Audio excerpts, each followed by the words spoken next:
Yes, ladies and gentlemen, theys and gays, we've got our headliner act for you tonight, and we are so excited. You may have seen them perform with Joe Lycett on Late Night Lycett. Or you might have been to their incredible lip sync competition, Church of Yshee. Yes, Birmingham, we are joined by Birmingham comedy royalty, the self-proclaimed Alison Hammond of drag. It's the one, The only Yshee Black!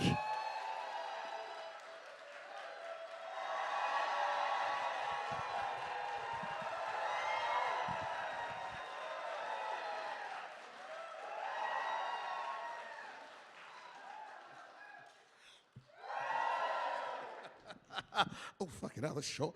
Hello, you bunch of bastards! How are we doing? We all right? Can you please make some noise for all of our comedians here today? It is not easy performing in front of you lot, so I'm really proud of them. I have been one of their mentors. Yeah, me. I don't know why they asked me to be a mentor, but I do think the rep needed a diversity quota hitting. But don't worry, I'll take it in reparations. Yes, thank you. Yes, for reparations. As you can tell, I am a drag queen. Yeah, a drag queen. Yes, so if you know me, you call me a drag queen. If we're a bit familiar, you call me a cross-dresser. That's very nice. If we're sisters, you call me a crozzy. I like that, a crozzy. Or if you're part of my family, a disappointment will do. I've heard that quite a lot.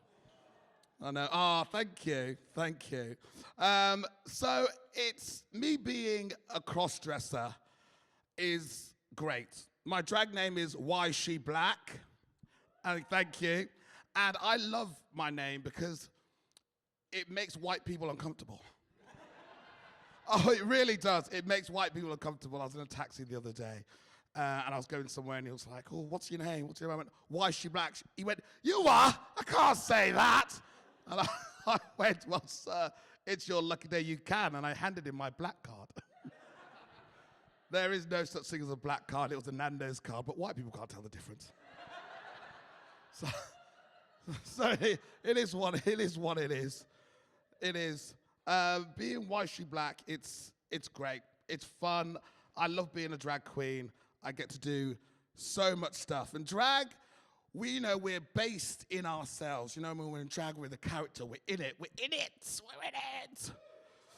Well, I'm going to... Fucking hell, Jesus Christ.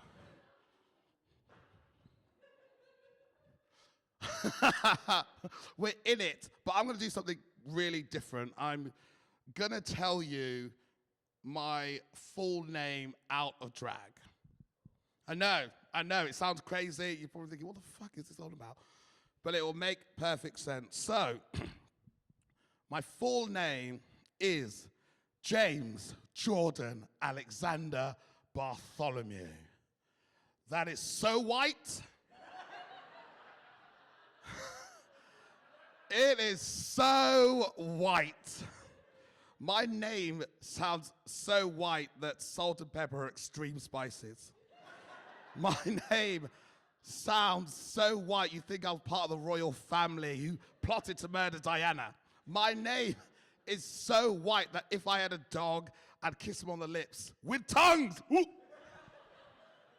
My name sounds so white that probably in a former life I had slaves, right? Right? Crazy. Also, fun fact, I will diverge just a little bit. My dad's cousin directed 12 Years a Slave, right? Yeah, Oscar winner, all that jazz. I found out when I was in my acting course in college. And I was absolutely devastated because I could have quit college and I could have been in that film as Cotton Picker on the left. And I would have brought depth and nuance to that character. I'm telling you, I would have done. Obviously, it went to, I don't know, like Lupita Nyong'o. I don't know, she's great and all. I don't want to get into an argument about who could be the better slave, but it would have been me. I really want to do it. Anyway, back to my very, very white name. So I have a little sister. I was born in the 90s. She was born in 2002. Sorry, it just came out. Those 2000. And there's 11 years difference, so you would assume that, my sister would also have a name on the, Caucasian side of things. My parents are dickheads. So, they named my sister, oh God, Kenya! Kenya, like the African country. Black, roots, black power, Wakanda forever. It's Kenya, Andrea, Aaliyah Bartholomew. Aaliyah like the R&B singer, black. She sounds like she freed the slaves from my plantation. Horrendous. I was just like, great. Thank you so much, Mum and Dad. Fuck my drag, right? Just absolutely fuck my drag. So I was like, okay, it's cool. Why is she black? It's a great name. It stands out. Everyone will get it. Do you think everyone got it? No. I've been called Yshee Black, Yshee Black, Yshee Black.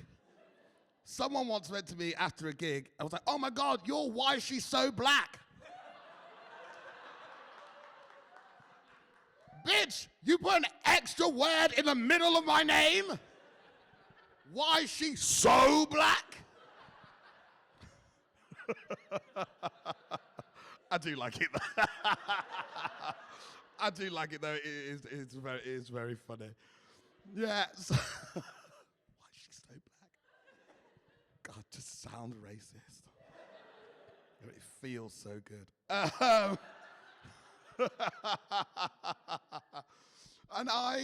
And it's okay because I love my name. I'm proud of my name. I'm proud of being a drag queen. I'm proud of my community. I love it. We are trailblazers as a queer community. We always start something off. Then the heterosexuals hate it. Then we fight back. And then the heterosexuals pick it up. And then they think they've discovered it. We had it the whole time, right? I'm going to take you back. Does anybody remember the term? Maybe a show of hands. Metrosexual. Right, very nice, very nice. Can you just quickly explain what a metrosexual is, just roughly for the audience? It's like straight people kind of discover gay culture and kind of live like an elevated existence. I know that's right. Yes, very, very close, very good. So metrosexuality was coined by a straight person, surprise, surprise. And it's basically straight men who like things like shopping, who like things like wearing deodorant, who like things like taking care of their appearance. That's metrosexuality. And it's because it's close to, apparently, what gays and women like. Don't ask me to think of why straight people think that. I feel like they're cavemen. But they tried to, coin this term because men were starting to look after themselves a bit more, and obviously the football hooligans didn't know what to do.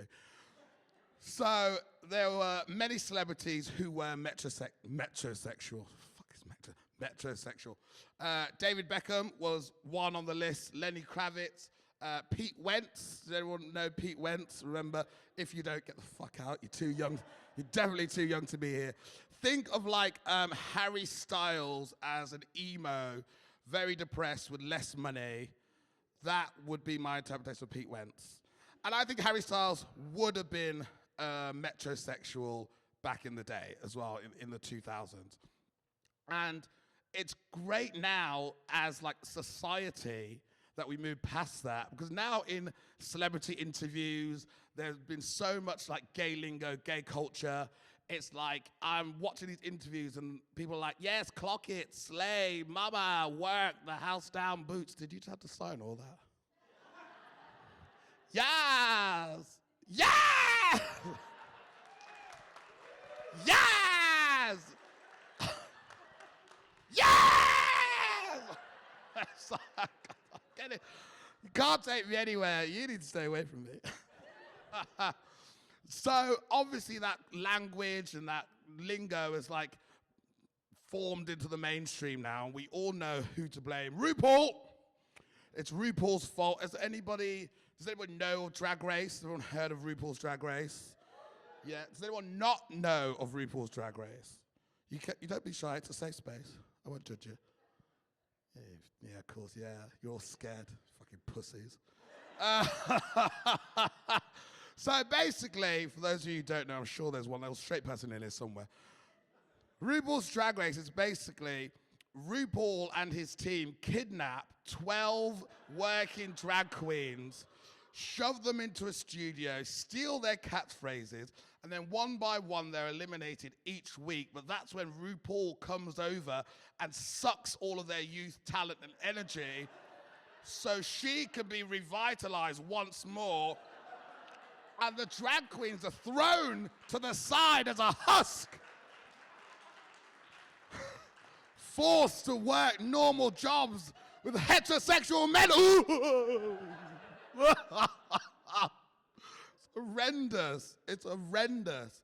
But it's in the culture now. It's in the culture. And like, people do say, oh my God, there's too much, another season of Drag Race, there's too much, everywhere. Growing up, watching queer TV, there was barely anything. And it was on at 11 p.m. There was one show and you had to turn it down and your parents couldn't see it or hear it or anything like that. So it was very, very secretive. Has anyone, this is a real throwback. I don't know. Has anybody watched the dating show, I'm really aging myself here, called Playing It Straight? Right, a few of you. Yeah. And I heard those yes where they're like, yeah.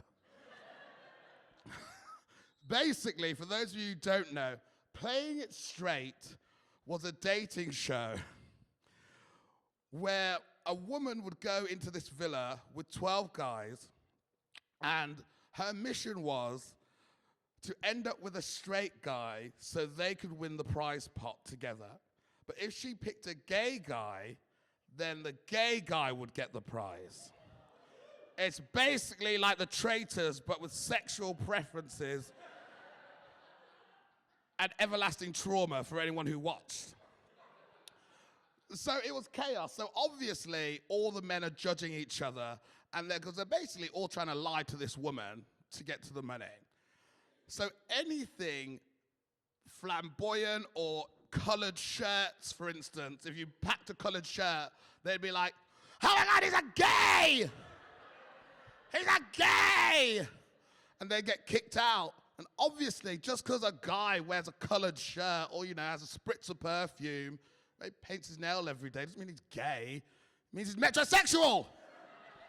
Not learned anything from the early 2000s. He's metrosexual. I don't know if she won the show or not. But Alan Carr did do the narration of it, so life does come at you fast, doesn't it? Comes at you really fast. But I just love that now we do have an open society where there is a lot more representation. It is great. And so much representation that, yes, we do get annoyed at the representation, but it's all right. We can do it. You know what I mean? It's our representation to be annoyed at. And I think of my generation, but then I think of the older generation, and they had even less. Does anybody know Queer as Folk? Queer as Folk, legendary, iconic. You watch it back now, the main lead is a what? Nonce. So. But that's all they had. But that's all they had to go with. It was a nonce, but it's okay. They changed it in later seasons. It's absolutely fine. I think they're not noncy anymore. I don't know, but that's all we had. So if you think next time you're like, oh my God, there's so much queer TV, be happy. Because generations before had fuck all. They had nothing. It was a terrible time for me. It was a terrible time. But I think that's great to have, and I think it's great to be out. It's great to be here. It's great to celebrate queerness, is it not? It absolutely, absolutely is. And I'm proud to be here in a room full of you dickheads. Hey, we're all family now, you bunch of cunts. And we fought so much as a community. We still have to fight some more because trans rights are human rights, right? Thank you. Thank you. So the fight still does continue, but we have come a long way, and I'm proud of the journey that we've had and the journey that we still got to go on. I think it's great. Like, you may cheer, thank you very much. If you don't, you're racist. I don't make the rules. Don't make the rules. But I just want to say thank you all so much. I have one last thing to say before I go. Are these reparations cash in hand or what? Because I need to fucking go. I've got a bus to catch. Thank you so much. I've been Yshee Black. Good night and God bless. Ooh, keep it Come on, going white boy. for Yshee Goodness, Black. the incredible Yshee Black! Thank you. Thank you.